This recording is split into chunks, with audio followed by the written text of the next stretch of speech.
নমস্কার বন্ধুরা, রকমারি রান্নাতে আপনাদের স্বাগত। আজকে আমি তৈরি করেছি আলু দিয়ে কাতলা মাছের ঝোল। দুপুরবেলা গরম গরম ভাতের সঙ্গে এই মাছের ঝোলটি খেতে কিন্তু অসাধারণ লাগবে।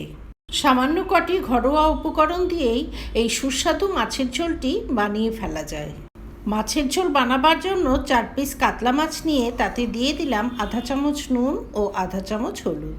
এবারে নুন ও হলুদ দিয়ে মাছটাকে খুব ভালোভাবে মেখে নিতে হবে। মাছটাকে এভাবে নুন হলুদ মাখিয়ে মিনিট 5 জন্য রেখে দেব। ঝোলে দেবার জন্য নিয়েছি একখানা বেশ বড় সাইজের আলু, সঙ্গে আছে একটা টমেটো। আলুটার খোসা ছাড়িয়ে লম্বা লম্বা করে কেটে একটা বাটিতে জলে ভিজিয়ে রেখে দিয়েছি, এতে আলুটা কালো হবে না। গ্রেভি বানাবার জন্য নিয়েছি 2খানা পেঁয়াজ ও 4টে কাঁচা পাকা লঙ্কা আর 1 মুঠো ধনেপাতা। এবারে গ্যাসে একটা কড়াই বসিয়ে সবার প্রথমে মাছগুলো ভেজে নেব। কড়াইতে বেশ খানিকটা সর্ষের তেল দিয়ে দিলাম। এবারে তেলটা খুব গরম করে এতে নুন হলুদ মাখানো মাছগুলো একে একে ছেড়ে দিলাম। একবারে খুব বেশি মাছ দেয়া যাবে না, তাহলে মাছগুলো উল্টাতে অসুবিধে হবে। মাছগুলো কড়াইতে দেবার সঙ্গে সঙ্গেই উল্টানো যাবে না, একটা পিঠ ভাজা হয়ে গেলে তারপরেই অপর পিঠটা উল্টে দিতে হবে। এইভাবে উল্টে পাল্টে মাছগুলোকে হালকা লালচে করে ভেজে নিয়েছি। এবারে এই ভাজা মাছগুলো একটা থালায় তুলে রেখে দিলাম। একইভাবে বাকি মাছগুলোকেও ভেজে নেব। অবশিষ্ট মাছ দুটোকেও ভেজে একটা থালায় তুলে রেখে দিলাম। মাছগুলো ভেজে তুলে নেওয়ার পর ওই তেলেই আলুগুলো দিয়ে দিলাম। আধা চামচ নুন অ্যাড করে ক্রমাগত নেড়ে চেড়ে আলুগুলো ভেজে নেব। গ্যাসের ফ্লেমটা এই সময় হাই করে দিতে হবে। হাই ফ্লেমে কিছুক্ষণ ভেজে নিয়ে আলুগুলোকে একটা থালায় তুলে রেখে দিলাম। সমস্ত মাছ ও আলু এভাবে ভেজে নিয়েছি। এবারে গ্রেভিটা বানিয়ে নেব। এখানে নিয়েছি এলাচ, দারচিনি, লবঙ্গ, আধা চামচ সাদা জিরে, একটা শুকনো লঙ্কা আর কিছু জয়িত্রী। এবারে জিরে তেজপাতা সহ সমস্ত গরম মশলা এই অবশিষ্ট তেলে ফোড়ন দিয়ে দিলাম। 2-1 সেকেন্ড ফোড়নটা ভেজে নিয়ে এতে অ্যাড করে দিলাম গ্রেট করা পেঁয়াজ। এতে আধা চামচ নুন অ্যাড করে দিলাম। 1 চামচ গ্রেট করা আদা অ্যাড করে দিলাম।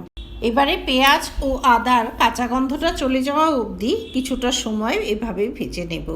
পেঁয়াজ ও আদাটা কিছুক্ষণ ভেজে নেওয়ার পর একটা কোচানো টমেটো অ্যাড করে দিলাম।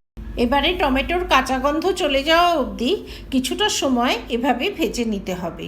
অ্যাড করে দিচ্ছি আধা চামচ জিরে, আধা চামচ ধনে, আধা চামচ ঝাল লঙ্কার গুঁড়ো, আধা চামচ কাশ্মীরি লঙ্কা গুঁড়ো। এবারে সমস্ত মশলা কিছুক্ষণ কষিয়ে নেব।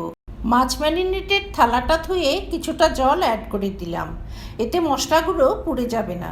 এবারে সমস্ত মশলা কিছুক্ষণ কষিয়ে নেব, যতক্ষণ না মশলা থেকে জলটা শুকিয়ে তেলটা ভেসে ওঠে ততক্ষণ পর্যন্ত মশলাটা কষিয়ে নিতে হবে। এভাবে কিছুক্ষণ কষিয়ে নেবার পর ভাজা আলুগুলো অ্যাড করে দিলাম। সমস্ত আলু মশলার সঙ্গে কিছুক্ষণ কষিয়ে নেব, তার জন্য ঢাকা দিয়ে দিলাম। গ্যাসের ফ্লেমটা এবারে স্লো করে দিতে হবে। ঢাকা দিয়ে কিছুক্ষণ কষিয়ে নেবার পর মশলা থেকে বেশ খানিকটা তেল সেপারেট হয়ে গেছে।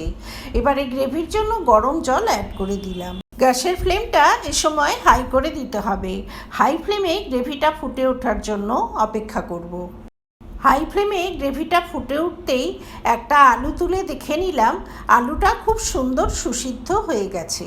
ভেজে রাখা কাতলা মাছগুলো একে একে অ্যাড করে দিলাম। মাছগুলোকে গ্রেভিতে একটু ডুবিয়ে দিলাম। কয়েকটা চেরা কাঁচা পাকা লঙ্কা অ্যাড করে দিলাম। মাছগুলো গ্রেভিতে অ্যাড করার পর আর খুব বেশি সময় ফোটাবো না, তাহলে মাছগুলো বেশি নরম হয়ে গেলে খেতে খুব একটা ভালো লাগবে না। সবশেষে সামান্য একটু ধনেপাতা কুচি ছড়িয়ে দিয়ে গ্যাসের নবটা বন্ধ করে দিলাম। তৈরি হয়ে গেল আলু দিয়ে কাতলা মাছের ঝোল। আমার এই রেসিপি যদি ভালো লাগে তবে ভিডিওটিতে লাইক করবেন, শেয়ার করবেন। ভবিষ্যতে আরও রেসিপির জন্য আমার চ্যানেলটি সাবস্ক্রাইব করার অনুরোধ রইল।